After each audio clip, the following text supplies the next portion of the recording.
So again, if you think about, we'll just use Star and I as an example.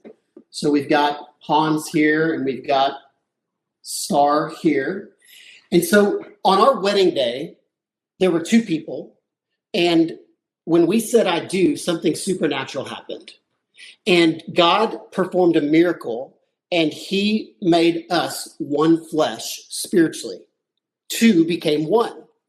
And that's actually a picture at 30,000 feet, what God is up to in every single component of marriage, including conflict.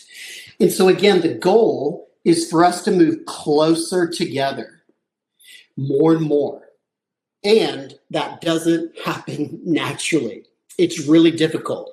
And I would suggest that there's at least three things standing in the way of you experiencing oneness or connection in your marriage. And how I want to illustrate this is it really represents a wall in between you. Mm-hmm. And so the first thing that stands in the way of you experiencing oneness or connection is sin. Sin is always going to be present in your marriage. In fact, we could say that sin is the thing that is standing in the way ultimately of you guys experiencing connection. And it's ultimately standing in the way of you guys resolving your conflicts. And so number one, first and foremost, sin is standing in the way of you and your spouse experiencing connection. But it's not the only thing. The second thing that's standing in the way are your differences. Star and I are different. We're radically different. If you joined us in the communication webinar last quarter, we went through a litany of all the ways that we're different. She's an extrovert. I'm an introvert.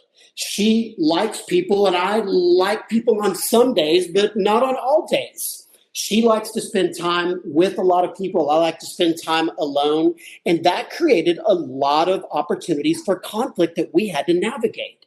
And so in the same way, you and your spouse are different also. And so your differences are one of the things that contributes to this wall that prevents you from connecting with each other. And then thirdly, and this is the main subject of this webinar, is your unresolved conflict. I don't have enough room to write in there. But again, this box is conflict. And so again, this wall, to one degree or another, is always going to be present in your marriage. The goal is not going to be to eliminate the wall because you can't. We can't get rid of sin.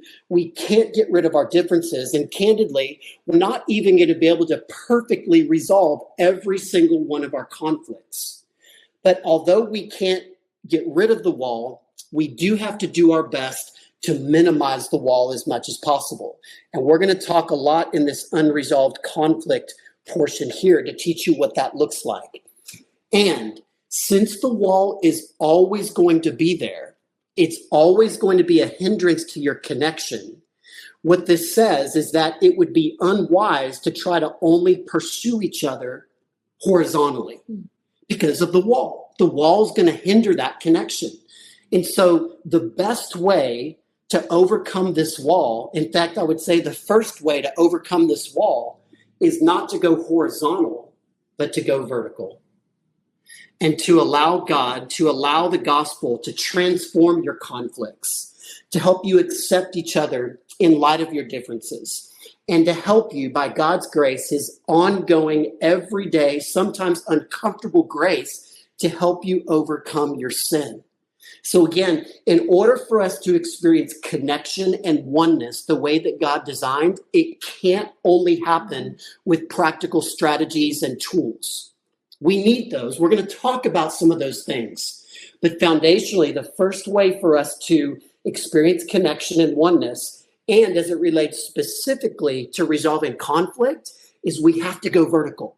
We have to look to God first. And so we'll refer back to this triangle throughout our time together, but this is just an illustration to help you see what is standing in the way of our connection and ultimately how we can overcome some of this wall by going to God first. Yeah.